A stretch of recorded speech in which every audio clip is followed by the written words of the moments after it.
Anđela Đuričić i Nenad Marinković, poznati kao Gastos, ponovo su se našli za stolom gde su doručkovali zajedno.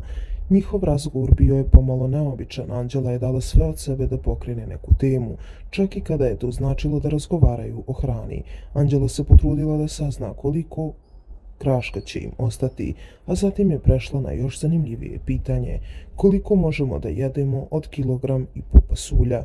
Možemo 2 ili 3 dana po 2 obroka, upitala je Anđela. Neću da jedem 3 dana pasulj, nije dotle došlo, rekao je Gastos. Pa dobro, kažem, rekla je Anđela. Podsjetimo, Anđela je prethodno tokom nominacija doživela nemislom kada je naglasila da ne želi da komentariše svoje cimerke zbog privatnih problema koje ima.